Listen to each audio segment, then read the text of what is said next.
আলহামদুলিল্লাহ 2026 সালে রমজানের রোজার ঈদ তথা ঈদ উল ফিতর চলে এসেছে। মার্চ মাসের 21 তারিখ শনিবার সমগ্র বাংলাদেশে এই ঈদ উল ফিতর পালিত হবে। আপনি এই ঈদের নামাজ পড়তে গিয়ে যে ভুলটি বেশি করে থাকেন সেটা হলো তাকবীর ভুলে যান। কয়টি তাকবীর দিতে হবে, কখন এই তাকবীর প্রদান করতে হবে, আজকের ভিডিওর মাধ্যমে আমি সহজে শিখিয়ে দিয়েছি। আপনি নিয়ত করতে পারেন না, সমস্যা নাই, সহজে কিভাবে ঈদ উল ফিতর নামাজের নিয়ত করবেন সেটা শিখিয়ে দিয়েছি। শুধু তাই নয়, আপনি একাকী নামাজ আদায় করতে চাচ্ছেন, এটা করতে পারবেন কিনা সেটাও আজকের ভিডিওর মাধ্যমে জানিয়ে দিব। ঈদ উল ফিতরের নামাজ এমন একটি নামাজ যার কোনো আজান ইকামতের প্রয়োজন হয় না। আজান ইকামতবিহীন একটি নামাজ, ঈদগাহে গিয়ে নামাজ আদায় করতে হবে। আপনি যদি বাসা বাড়িতে নামাজ আদায় করতে চান, একাকী নামাজ হবে না, অবশ্যই জামাতের মাধ্যমে নামাজ আদায় করতে হবে। এই নামাজের জন্য পাক পবিত্র হয়ে দাঁড়িয়ে নিয়ত করতে হবে। আমি নিয়তটি বলে দিচ্ছি, মনে রাখবেন।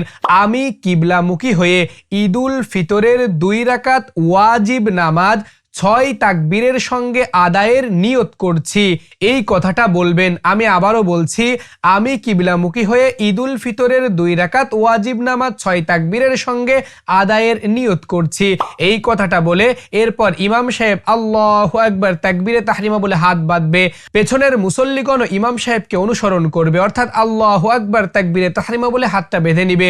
এবার সানা পড়তে হবে, অর্থাৎ প্রতিদিন আমরা নামাজে যে সানাটি পড়ে থাকি, সুবহানাকা আল্লাহুম্মা ওয়া বিহামদিকা ওয়া তাবারাকা ইসমুকা ওয়া তাআলা জাদ্দুকা ওয়া লা ইলাহা গায়রুক, এই সানাটি পড়ে এবার খুব খেয়াল করবেন। এখন আমাদের অতিরিক্ত 3টি তাকবীর প্রদান করতে হবে।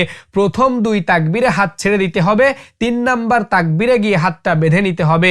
নামাজের এই অংশটুকু অনেকেই ঝামেলার মনে করে। সুপ্রিয় দর্শক, আমি আরো সহজে প্র্যাকটিক্যালি শিখিয়ে দিচ্ছি, খুবই খেয়াল করবেন। প্রথমে আমাদের নিয়ত করা শেষ, এবার আল্লাহু আকবার তাকবীরে তাহরিমা বলে সানা পড়ে নিব। সুবহানাকা আল্লাহুম্মা ওয়া বিহামদিকা ওয়া তাবারাকা ইসমুকা ওয়া তাআলা জাদ্দুকা ওয়া লা ইলাহা গায়রুক। এবার অতিরিক্ত 3টি তাকবীর। আল্লাহু আকবার প্রথম তাকবীরে হাত ছেড়ে দিতে হবে, আল্লাহু আকবার দ্বিতীয় তাকবীরে হাত ছেড়ে দিতে হবে, আল্লাহু আকবার তৃতীয় তাকবীরে গিয়ে হাতটা বেঁধে নিতে হবে। হাত বেঁধে আউযু বিল্লাহ বিসমিল্লাহ সহকারে সূরা ফাতিহা পড়তে হবে, আলহামদুলিল্লাহি রাব্বিল আলামিন থেকে ওয়ালাদ-দাল্লিন আমিন পর্যন্ত। এর সঙ্গে একটি সূরা মিলাতে হবে।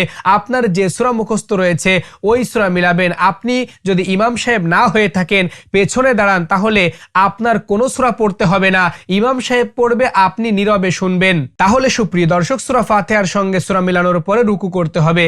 আল্লাহু আকবার, রুকুতে 3 বার তাসবিহ পড়তে হবে, সুবহানা রাব্বিয়াল আযীম, সুবহানা রাব্বিয়াল আযীম, সুবহানা রাব্বিয়াল আযীম। এবার সামিআল্লাহু লিমান হামিদা, এইটা বলে সোজা হয়ে দাঁড়াতে হবে। দাঁড়িয়ে রব্বানা লাকাল হামদ, আরো একটু বাড়তি দোয়া রয়েছে, ওটা চাইলে যাদের মুখস্থ রয়েছে পড়বেন, না হলে পড়বেন না। এবার আল্লাহু আকবার বলে সেজদা করতে হবে। সেজদায় সুবহানা রাব্বিয়াল আলা, সেজদার তাসবিহ 3 বার 5 বার অথবা 7 বার চাইলে পড়তে পারেন।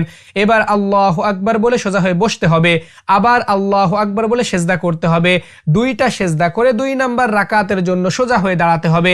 এখানে দাঁড়িয়ে হাত বেঁধে সূরা ফাতিহা পড়তে হবে বিসমিল্লাহ সহকারে, এর সঙ্গে সূরা মিলাতে হবে। ইমাম সাহেব এগুলা পড়বেন, মুসল্লিগণ নীরবে শুনবেন। এবার রুকু করতে হবে, খুব খেয়াল করবেন। রুকু করার পূর্বেই কিন্তু অতিরিক্ত 3টি তাকবীর প্রদান করতে হবে। এখানেই অনেকের ঝামেলা হয়। সুপ্রিয় দর্শক, আমি একটু প্র্যাকটিক্যালি এই বিষয়টা দেখিয়ে দিলে আপনাদের সহজ হবে।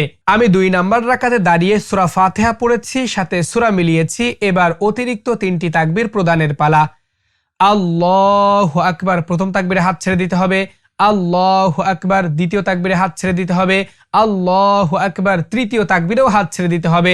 এই তৃতীয় তাকবীরে হাত ছাড়া অবস্থায় আল্লাহু আকবার বলে রুকু করতে হবে। তৃতীয় তাকবীরের পরে চতুর্থ তাকবীরে গিয়ে আমরা রুকু করব, খুব খেয়াল করবেন।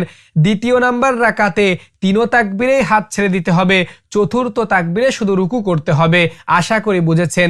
রুকু করতে হবে, রুকুর তাসবিহ পড়তে হবে, তাসবিহ পড়ে সামিআল্লাহু লিমান হামিদা বলে সোজা হয়ে দাঁড়িয়ে দোয়া পড়তে হবে। এরপর আল্লাহু আকবার বলে সেজদা করতে হবে। ওখানে প্রথম রাকাতের মতো 2টি সেজদা করে এবার 2 নাম্বার রাকাতে বসে পড়তে হবে। বসে আত-তাহিয়াতু যে তাশাহুদ রয়েছে ওটা সম্পূর্ণটুকু পড়তে হবে, দুরূদ শরীফ সম্পূর্ণটুকু পড়তে হবে, দোয়া মাসুরা সম্পূর্ণটুকু পড়তে হবে। পড়ে আসসালামু আলাইকুম রহমতুল্লাহ বলে ডান দিকে এবং আসসালামু আলাইকুম রহমতুল্লাহ বলে বাম দিকে সালাম ফিরিয়ে এই ঈদ উল ফিতরের 2 রাকাত ওয়াজিব নামাজ সমাপ্ত করতে হবে। সুপ্রিয় দর্শক, এবার ইমাম সাহেব খুতবা প্রদান করবেন, 2টি খুতবা প্রদান করবেন। আপনারা যারা মুসল্লি থাকবেন তারা নীরবে শুনবেন, এরপর মোনাজাতের মধ্য দিয়েই ঈদগাহ প্রস্থান করবেন। সুপ্রিয় দর্শক, এটাই হচ্ছে ঈদ উল ফিতরের নামাজ শিক্ষামূলক ভিডিও। কেমন লেগেছে আজকের ভিডিও নিচে কমেন্ট সেকশনে আপনার মন্তব্য জানিয়ে যাবেন। সম্পূর্ণ ভিডিও জুড়ে আপনাদের সঙ্গে ছিলাম আপনাদের এই প্রিয় ভাই আমি হাফেজ মাওলানা সাব্বির হুসাইন।